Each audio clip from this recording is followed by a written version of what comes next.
Ketika menggunakan dhammah disebut dengan mubtada. Perhatikan, alhamdu sifatnya mubtada, hukumnya disegerakan. Maka kalau Anda sedang mendapatkan nikmat dari Allah Subhanahu wa taala, Rahman, nikmat sehat, nikmat rizki, harta benda, nikmat keluarga, nikmat kenyamanan hidup, maka bersegeralah untuk memuji Allah Subhanahu wa taala. Syukur kepadanya. Maka Anda ucapkan alhamdu. Sifatnya disegerakan untuk kita menjadikan sifat syukur kita kepada Allah setelah menerima nikmat. Ini hukum umum. Bukankah Anda kalau saya berikan sesuatu, Anda seketika mengucapkan ucapan? Apa ucapannya? Terima kasih. Ya, saya berikan sesuatu, Anda ucapkan pada siapa? Terima kasih. Ya kan? Anda terima, Anda ucapkan, saya kasih, Anda terima. Begitu saya berikan, terima kasih. Ya kan? Terima kasih Ustaz. Sekarang Allah berikan pada kita. Allah berikan pada saya, Allah berikan pada Anda, Allah berikan pada kita. Nikmat, kebutuhan, rizki, segalanya. Setelah kita menerima itu, apa yang harus kita lakukan? Maka Allah ajarkan kepada kita. Alhamdulillah. Cepat segera. Jangan tunda, jangan diakhirkan. Begitu terima, syukur pada Allah. Alhamdulillah. Alhamdulillah. Jelas sampai sini? Makanya kalimat alhamdulillah ini, itu dalam bacaan tafsir bisa dibaca dengan A. Bisa dibaca dengan A. Untuk menegaskan. Dari mana taunya Ustaz? Teruskan bacaannya. Waruya an Sufyan ibn Uyainah wa Ru'bah ibn al-Ajjaj annahuma qala alhamdulillahi bin nasbi wa huwa ala idmari fi'lin. Sufyan ibn Uyainah, kemudian juga Ru'bah bin al-Ajjaj, keduanya ahli tentunya dalam bidang qiraat. Ya, keduanya menyampaikan riwayat bacaan dengan fathah. Tapi riwayat ini untuk tafsir. Ingat, bukan untuk bacaan dalam salat. Boleh dibaca dengan fathah, tapi bukan dalam salat. Ingat, dalam tafsir untuk menegaskan perintah segera bersyukur kepada Allah ketika menerima nikmat. Kenapa dibaca alhamdulillah? Untuk menunjukkan kalimat perintah sebelumnya yang ditiadakan untuk memudahkan bacaan kita. Asal kalimatnya kalau kita turunkan, qulu, perintah dari Allahnya. Qulu. Katakan oleh kalian semua, alhamdulillah, alhamdulillah. Cuman kalimat ini yang gak muncul. Ya, Allah tidak menurunkan kalimat ini karena sudah dipahami oleh orang Arab. Orang Arab paham. Dari mana pahamnya? Karena menggunakan dhammah. Dhammah ini sifat segera. Jadi sifat segera itu gak dikasih tahu pun sudah paham, harus segera bersyukur. Cuman kita ini yang bukan orang Arab kadang gak ngerti kenapa mesti dhammah. Maka dijelaskan oleh dua ulama tadi. Kenapa pakai dhammah? Karena asal perintah itu untuk bersyukur sifatnya perintah. Kalau mau dimunculkan dalam tafsir ada kalimat sebelumnya qulu. Kalau dapat anugerah dari Allah cepat minimal katakan, cepat syukuri. Kalau orang Arab gak perlu itu lagi. Makanya ketika Quran diturunkan dengan bahasa Arab tidak menggunakan kata qulu lagi. Saking pahamnya orang Arab dengan itu. Cukup dengan kalimat alhamdulillahi rabbil alamin. Paham? Maka kalimat yang pertama, ini perintah dari Allah Subhanahu wa taala. Kalau sudah mendapatkan nikmat yang tadi, nikmat diberi, nikmat sehat, nikmat rizki, nikmat macam-macam, maka adab yang pertama dari kita terhadap Allah Subhanahu wa taala, berterima kasihlah kepada Allah Subhanahu wa taala dengan semua nikmat yang telah diberikan itu. Kalimat pertama yang kita ucapkan, segera bersyukur kepada Allah dengan kalimat alhamdulillahi rabbil alamin. Maka kalau ada sesuatu kita dapatkan, adab yang pertama, saya tulis ya, adabnya nanti ada 3. 1, ucapkan kalimat tahmid. Awas, nanti ada kaitan nih dengan penambahan nikmat. Anak lulus ujian, alhamdulillahi rabbil alamin. Ya, proyek dapat, alhamdulillahi rabbil alamin. Ya, dapat tempat pertama, alhamdulillahi rabbil alamin. Dagangan habis di luar dagangan habis, alhamdulillahi rabbil alamin. Ya, ta'lim lancar, alhamdulillahi rabbil alamin. Dapat traktiran teman, alhamdulillahi rabbil alamin. Dapat tumpangan pulang, alhamdulillahi rabbil alamin. Alhamdulillah. Adab yang pertama. Jadi sudah adab, antum aja manusia ngasih langsung terima kasih. Masa Allah ngasih tiap hari kita ucapkan gak ucapkan alhamdulillah.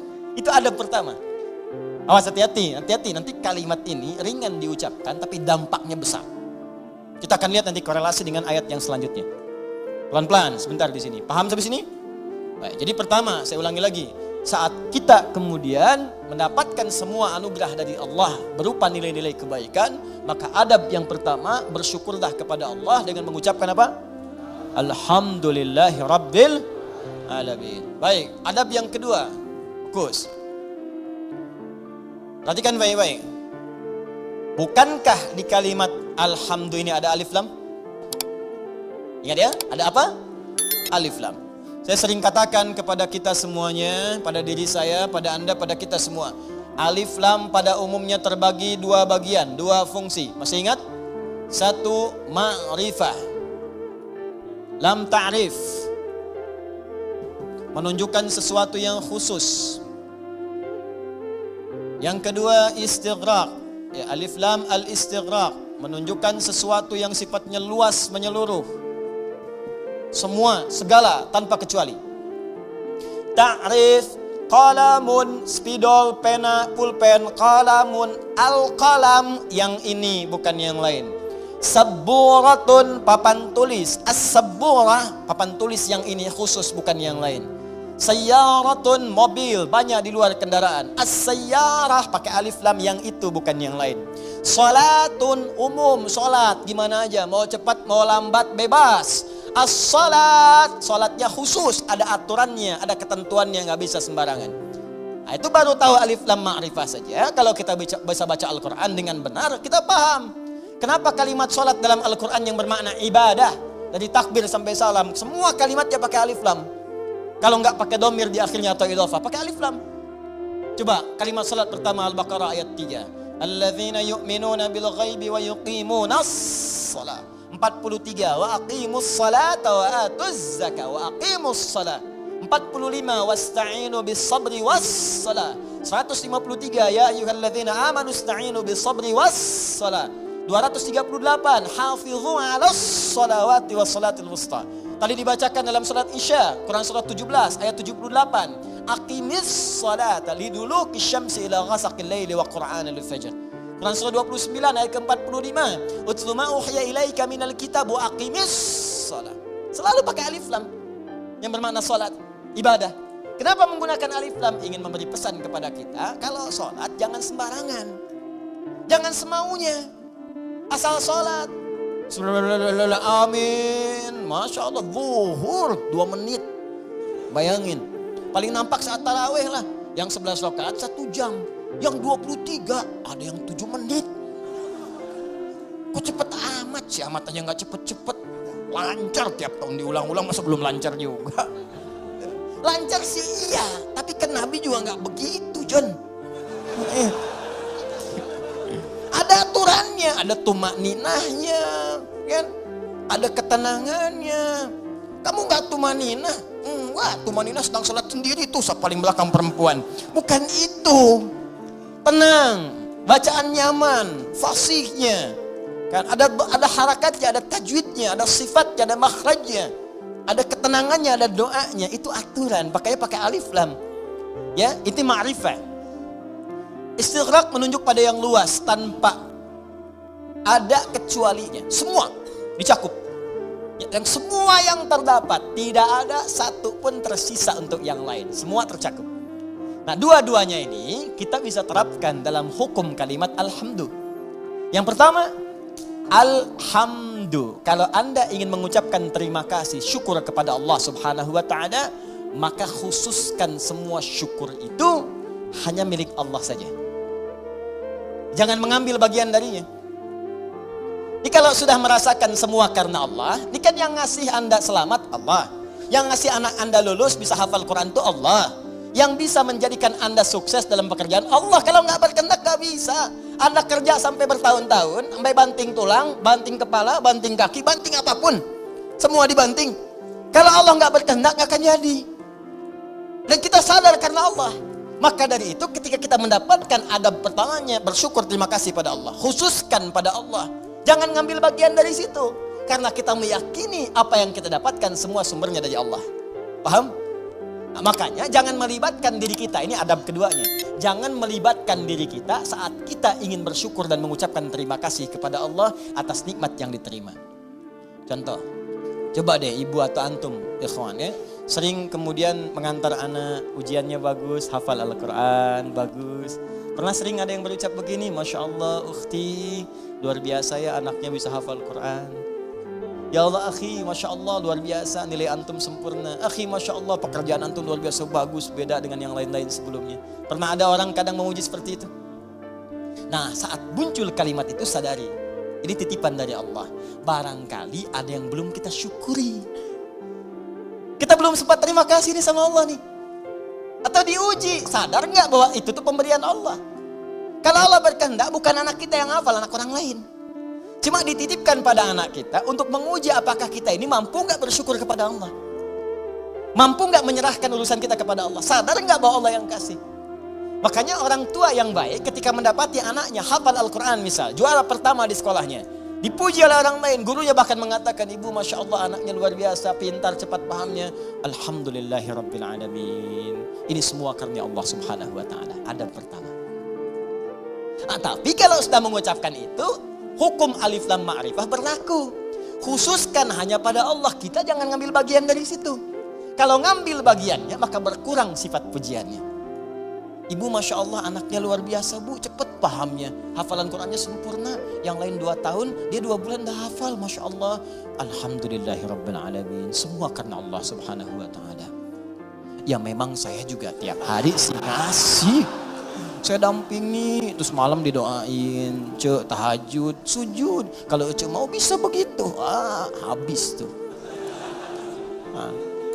Jelas ya? Jadi jangan ambil bagian dari situ. Jadi kalau sudah al pakai alif lam, nggak ada walaupun, meskipun, walau demikian itu hilang. Ya, ada ikhwan misalnya kadar Allah sakit di rumah sakit.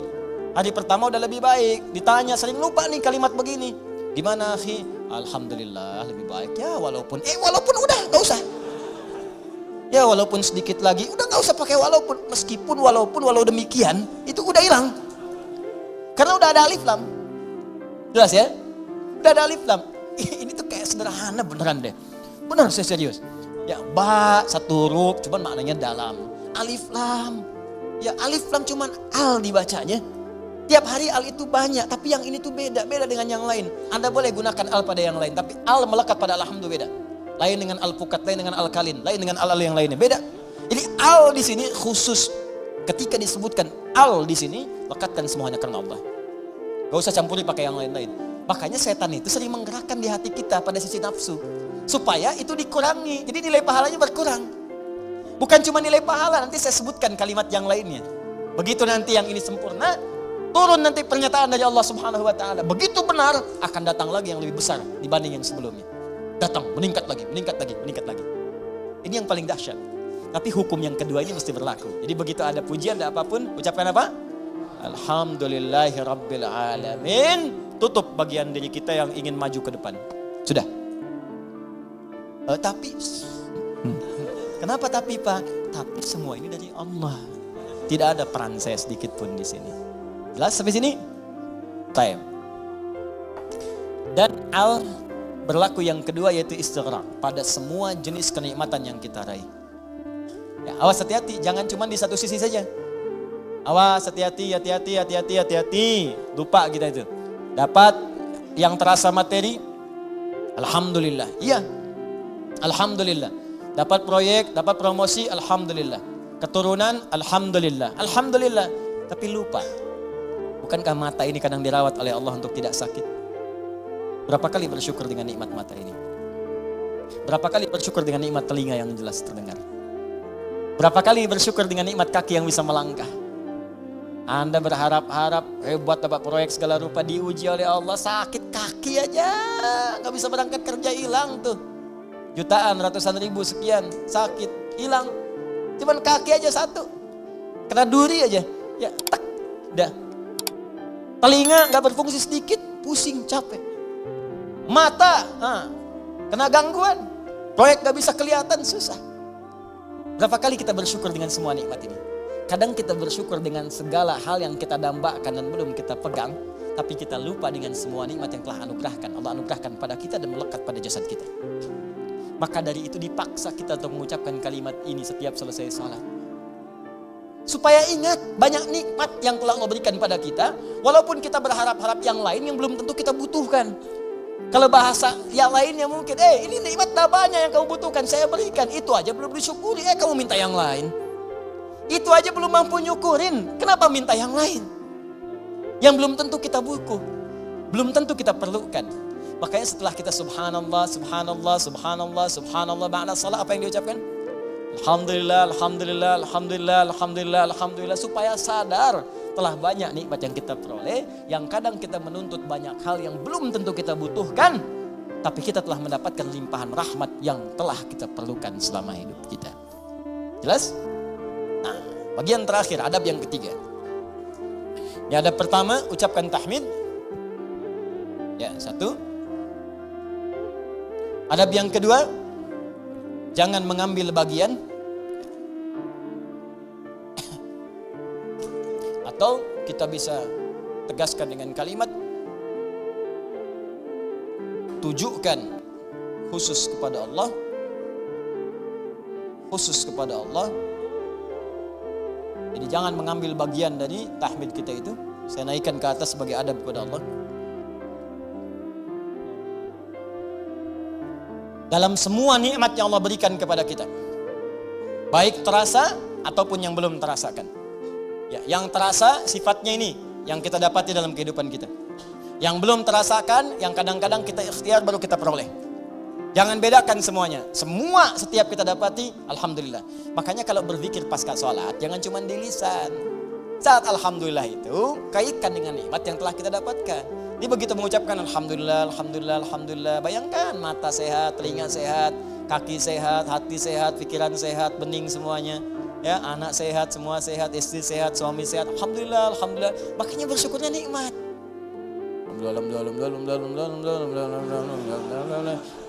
Tapi gak ada yang nyampe ke hati gitu. Gak ada yang nyampe. Coba deh ucapkan pelan-pelan. Alhamdulillah, alhamdulillah, alhamdulillah. Rasakan. Itu tenang ke hatinya itu. Enak gitu. Zikir yang terasa itu nikmat ke hatinya. Dan ada ketenangan dalam jiwa kita. Ada getaran.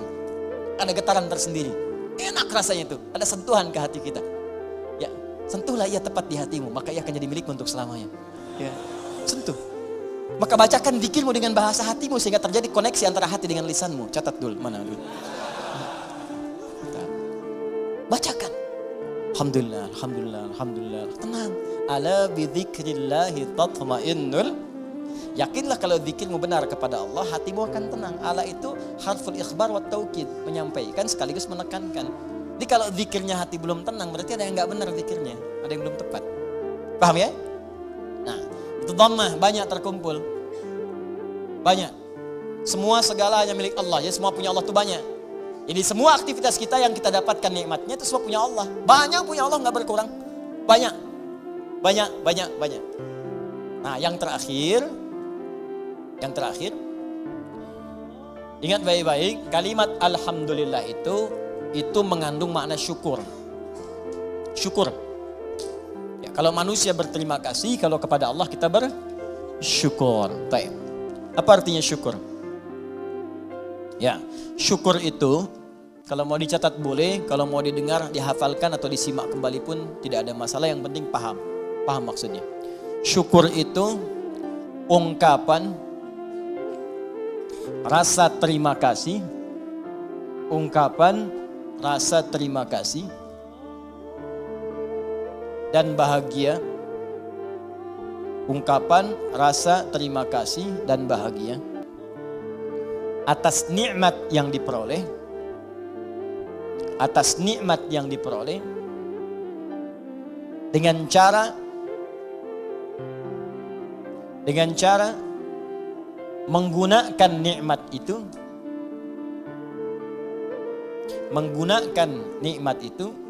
sesuai dengan ketentuan yang telah Allah tetapkan. Sesuai dengan ketentuan yang telah Allah tetapkan. Sesuai dengan ketentuan yang telah Allah tetapkan. Sudah? Baik. Ungkapan terima kasih atau bahagia dan bahagia atas nikmat yang diperoleh dengan cara menggunakan nikmat itu sesuai dengan ketentuan yang telah Allah tetapkan. Baik. Awas, ini kalimat singkat tapi isinya padat dan akan sangat berdampak dengan kuantitas. Ya, peningkatan nikmat setelahnya yang akan kita peroleh dari Allah Subhanahu wa taala. Kalau syukurnya benar, maka nanti limpahan nikmat berikutnya akan semakin bertambah. Perhatikan baik-baik. Awas, ini bagian ketiga ini yang sering gagal. Di syukur ini, adab pertamanya alhamdulillah, betul. Begitu menerima, alhamdulillah. Adab keduanya, tujukan semua karena Allah. Tapi di adab yang ketiga, ini yang paling penting dan tidak sedikit orang gagal di sini. Jangan cukupkan syukur pada kalimat alhamdulillah. Tapi optimalkan nikmat yang diraih itu sesuai fungsinya yang telah Allah tetapkan. Misal, Allah kasih pada kita nikmat sehat di mata, melihat jelas. Kita bisa bedakan objek, ini laki-laki, ini perempuan. Ini peci putih, ini peci yang hijau. Ini peci biru, ini peci yang hitam. Bahkan yang paling nikmat, paling besar, kita bisa membedakan nikmat hak dan batil. Nikmat halal dan haram. Ini halal, itu haram.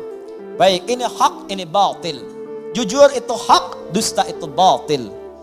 Mencari dengan yang benar itu hak, korupsi itu haram, batil. Itu nikmat luar biasa. Ini tayangan yang hak, ini yang batil. Baik, ketika kita dapatkan semua nikmat itu, maka syukuri. Maka cara mensyukurinya, tempatkan, gunakan mata ini, nikmat mata, untuk melihat sesuai dengan apa yang telah Allah tetapkan. Apa fungsi mata yang telah Allah tetapkan? Bukan sekedar melihat.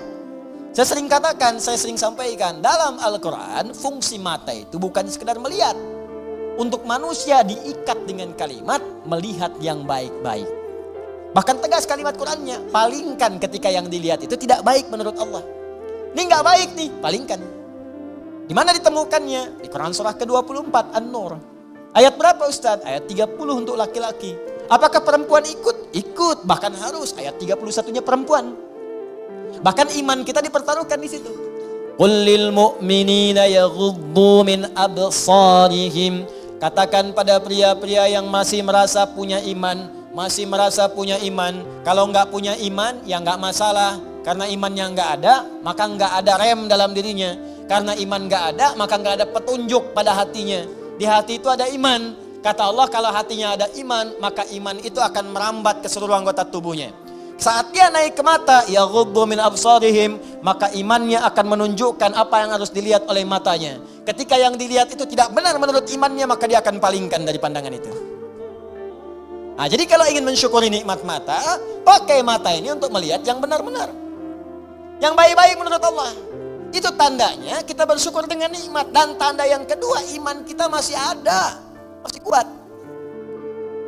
Jadi kalau kita mengatakan alhamdulillah nikmat mata, tapi mata dipakai pada yang tidak benar, itu bukan syukur namanya. Apalagi pas diucapkan, pas dilihat yang gak benar. Gambar apa ini? Ini nih gak benar nih gambar nih. Alhamdulillah. Nah, alhamdulillah, pandangan pertama, selanjutnya kan gak boleh. Kalimatul haq yuradu bihal batil. Ya, kalimatnya benar cuma ditempatkan di tempat yang salah. Paham? Nah, jadi coba cek deh. Katanya alhamdulillah, tapi mata masih dipakai pada yang tidak baik. Berapa kali Anda melihat gambar yang tidak tepat saat membuka status? Saat mengupdate status? Saat melihat browsing, searching, berita di internet? Saat membuka handphone, berapa kali iklan tampil? Kemudian mata kita bisa mengelak dengan cepat. Pindahkan pandangan. Itu baru satu. Belum telinga. Nikmat telinga, gunakan telinga sesuai dengan fungsi yang telah Allah tetapkan. Kata Allah, jangan dengar yang tidak baik. Ya ayyuhalladzina amanu, hai orang-orang masih merasa punya iman, la yaghtab ba'dukum ba'dha, jangan dengarkan gibah. Jangan bergibah, jangan dengarkan gibah. Jangan bikin acara gibah, jangan jadi pelaku gibah. Sekarang dikemas jadi acara TV. Itu yang repot, gibah. Ya, bikin situ tulisan. Memang kadang-kadang gini, kalau maksiat itu jangan dikemas-kemas. Semakin dikemas kelihatannya semakin bagus. Dijualnya jadi menarik. Bikin aja title yang langsung tunjukkan pada tingkat maksiatnya. Ya, kalau ada tayangan-tayangan gosip, langsung antum sebarkan berita. Tayangan gibah, gitu aja. Sebarin tuh ke yang lain, share. Tayangan gibah, terus turunkan ayat Quran di bawahnya. Khusus bagi orang Islam saja supaya nggak jadi tersangka nanti. Gampang. Udah. Paham ya? Nah, ini gitu aja, nanti hilang sendiri. Ya, jadi dan jangan jadi pelakunya, katanya muslim tapi jadi pelaku gibah. Aneh. Jelas ya, iman kita dipertaruhkan di situ. Tuh, itu baru mata, ke telinga, belum ke lisan. Ya lisan pakai untuk apa? Bicara yang benar. Makanya Nabi itu mengikat dua saja. Maaf. Man kana yu'minu, iman lagi tuh. Man kana yu'minu billahi wal yaumil akhir falyaqul khairan aw liyasmut. Siapa yang masih merasa beriman pada Allah dan hari akhir. Kenapa ada hari akhir? Menunjukkan hisab. Dihisab. Wafat dihisab. Itu penegas tuh. Jadi kalau melanggar ketentuan ini, maaf berarti iman bermasalah. Yang kedua merasa ringan saat dihisab. Falyaqul khairan, katakan yang baik-baik. Jadi kalau masih punya iman, yang enggak baik itu akan dikatakan. Apa yang enggak baik? Banyak dusta. Wailulil mukadzibin, celaka para pendusta. Dusta itu enggak baik. Kalau dusta akan celaka. Gibah, ya celaan, makian, perselisihan, enggak baik. Makanya kalau Anda rajin ikut taklim tapi rajin berselisih, ada yang aneh tuh. Aneh.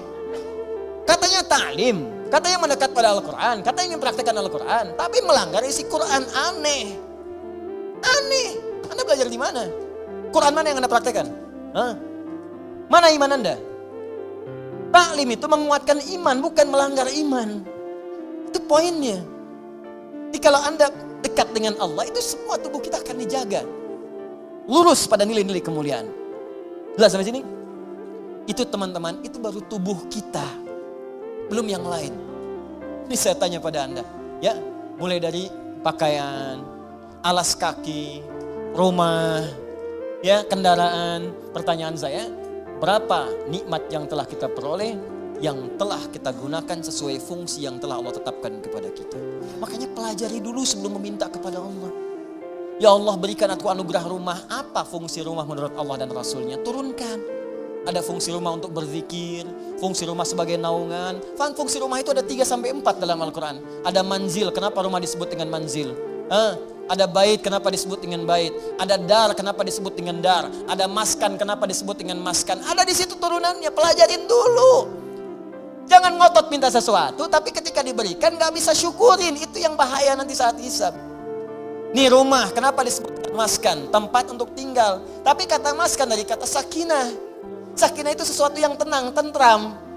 Ciptakan ketentraman di rumah, ciptakan ketenangan di rumah. Kalau sudah punya rumah, bikin suasana tenang di rumah. Jangan di rumah ribut terus.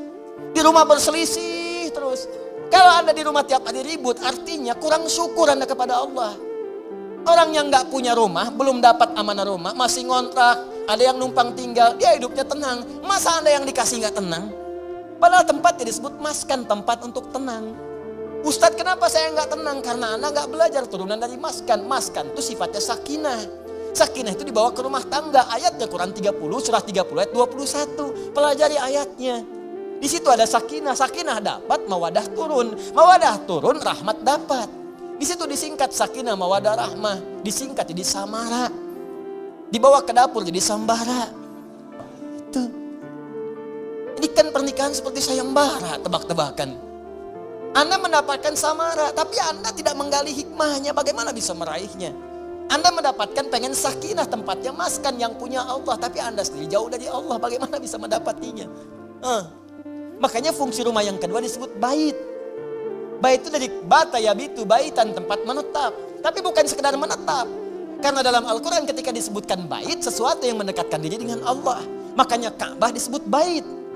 Quran surah ketiga ayat 96. Inna awwala baitin wudi'a lin-nasi alladzi bi Bakkah mubarakah.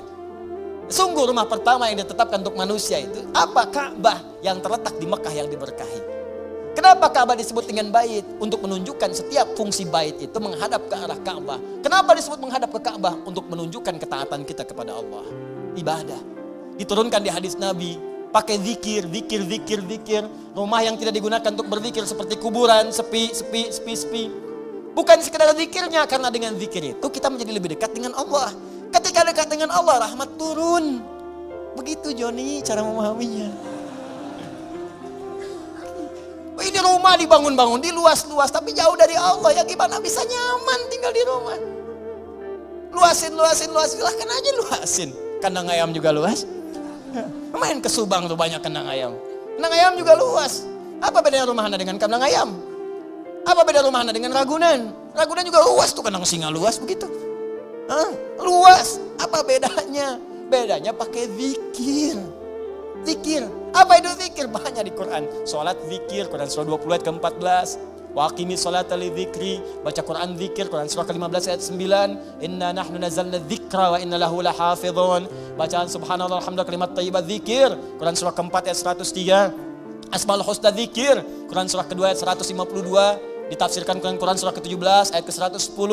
Doa itu zikir, Quran surah ke-7 ayat 205. Menghafal Quran zikir, Quran surah ke-54 ayat 17 ayat 22 ayat 32 ayat 40. Kenapa nggak dihidupkan di rumah tuh begitu? Zikir.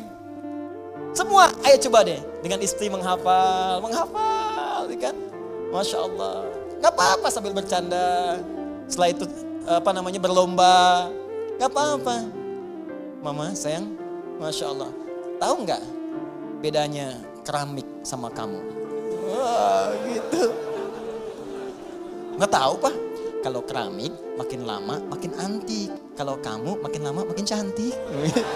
Catat. Oh, Bapak bisa aja. Bukan karena bisanya, tapi kecantikan itu memudar di dunia. Saya ingin semua bertahan sampai ke akhirat.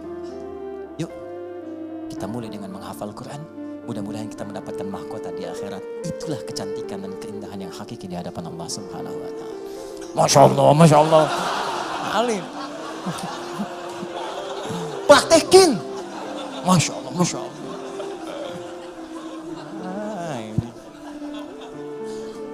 Paham? Dibikin status.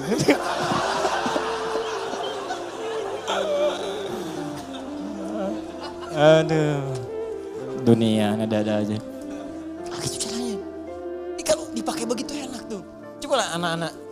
Aduh, kalau lihat anak tuh kalau lagi kosong dia baca Quran, dia lagi main tiba-tiba baca Al-Mulk, baca Al-Qalam, baca macam-macam. Ya, itu indah pokoknya deh. Antum lagi pulang lagi capek tiba-tiba anak dalam mainnya dia baca tuh.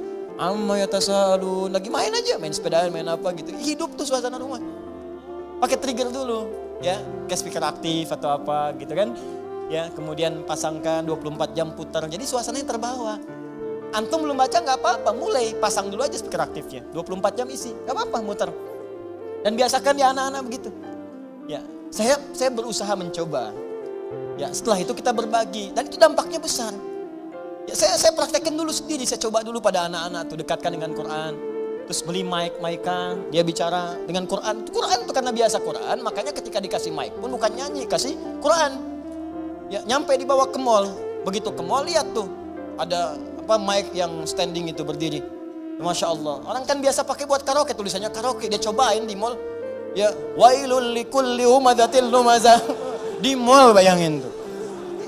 Tapi ya biarin aja, sekali-kali di mall ada ngaji kan.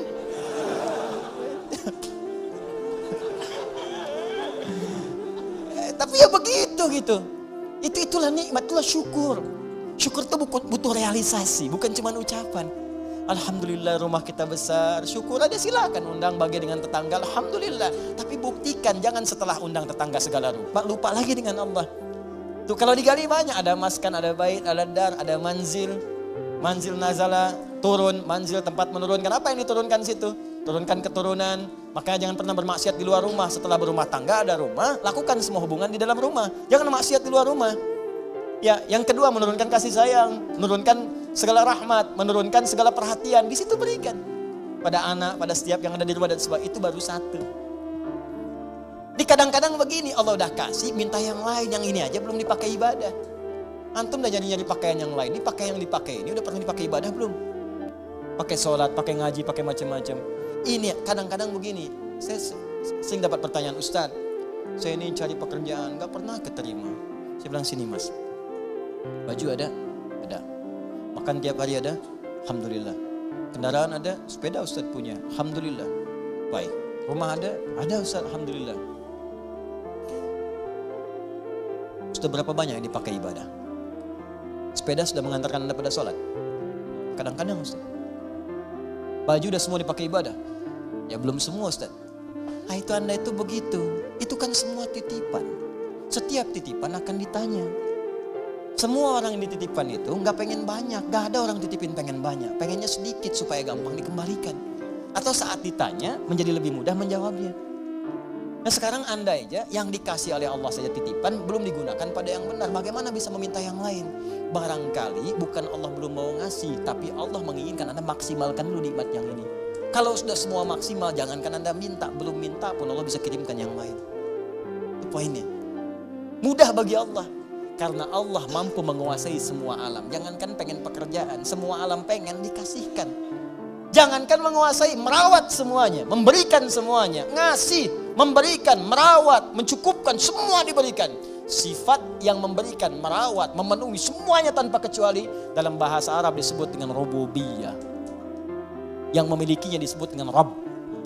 Karena itu kata Rabb secara tunggal kalau tidak dilekatkan dengan kalimat lain itu artinya nggak boleh diberikan kecuali hanya pada Allah saja. Rabb. Hati-hati, Rabb. Nggak boleh manusia diberi nama dengan Rabb.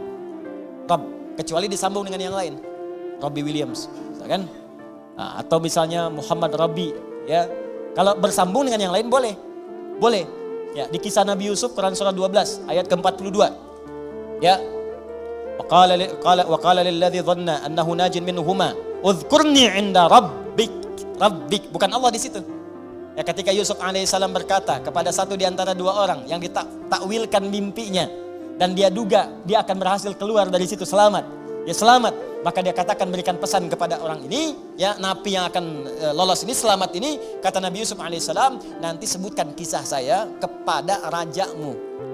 Ya Rabb di situnya, tapi ada kaf di situ, Rabbik bukan Rabb sendiri. Ditunjukkan kepada raja. Jelas sampai sini?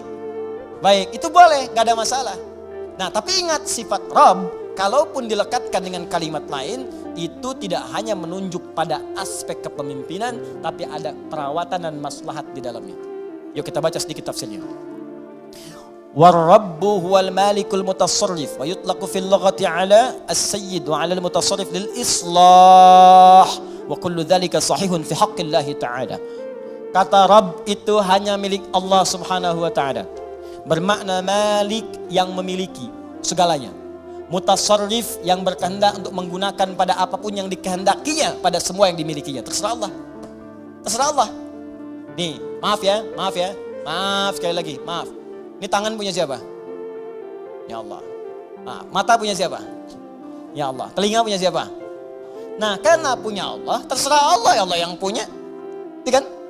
Sekarang yang punya nitipin ke kita supaya kita pakai. Makanya kita katakan inna lillah, kita itu punya Allah. Inna lillahi, kita semua punya Allah. Wa inna ilaihi raji'un. Karena kita punya Allah, besok lusa kita pulang kepada Allah. Karena kita punya Allah, mata punya Allah, telinga punya Allah, tangan punya Allah, terserah Allah. Maka Allah bikin aturan. Karena kamu punya saya yang ciptakan. Nih cara menggunakan semua jasad dalam tubuhmu. Pakai sesuai petunjuk pemiliknya. Tangan gunakan begini, mata gunakan begini. Makanya kalau tangan dipakai maksiat, Allah marah yang punya. Wasariqu wasariqatu faqtu aydiyahuma, kata Allah, tangan, saya kan suruh gunakan yang baik. Kenapa dipakai mencuri? Daripada pakai mencuri, potong aja tangannya. Yang punya marah. Saya punya motor saya titipkan pada Anda. Saya bilang pakai motor ya, pakai yang baik-baik buat taklim, buat cari nafkah. Anda pakai motor buat maksiat, rampok orang pakai motor itu. Saya marah nggak?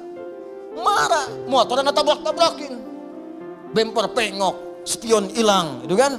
Semua habis. Marah nggak saya? Marah. Ini tubuh kita punya Allah dipakai maksiat, ya wajar Allah marah. Perangkat hidup punya Allah dipakai maksiat, wajar Allah marah. Malikul mutasarrif. Makanya kata yang memiliki dan mengatur semuanya sesuai dengan kehendaknya itu Rabb namanya. Kalau kalimat itu diambil untuk sifat keteladanan kepada makhluk misal manusia, maka tambahkan kalimat lain. Rabbul bait yang merawat rumah. Ya, Rabbud daulah yang merawat pemerintahan. Kenapa disebut Rabb? Supaya dengan perawatan itu memberikan maslahat. Makanya para pemimpin baik di rumah tangga ataupun aspek yang lebih luas lagi, kalau dia memimpin tapi tidak mengarahkan pada yang lebih baik, besar pertanggungjawabannya di hadapan Allah Subhanahu wa taala. Tinggi.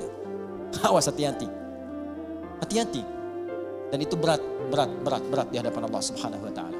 Nah, kita tutup kalimatnya alhamdulillahi rabbil alamin. Kata Allah, kenapa menggunakan kata Rabb? Rabb itu sifat memberi tanpa batas, sifat merawat dengan sempurna.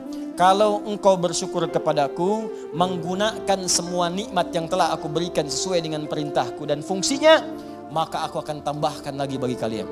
Tambahkan lagi. Dan aku akan rawat kalian beserta nikmat-nikmat itu, sehingga semua nikmat terpakai dalam hidup kalian. Itu yang disebut dengan berkah. Dapat gaji 100.000, semuanya tergunakan dalam manfaat. Kan ada orang dapat 1 miliar sebulan, tapi nggak ada manfaatnya, habis. 100 juta 3 hari habis. 200 juta sepekan habis, tapi manfaatnya nggak kerasa. Aduh, kadang-kadang kasihan. Kasihan banget.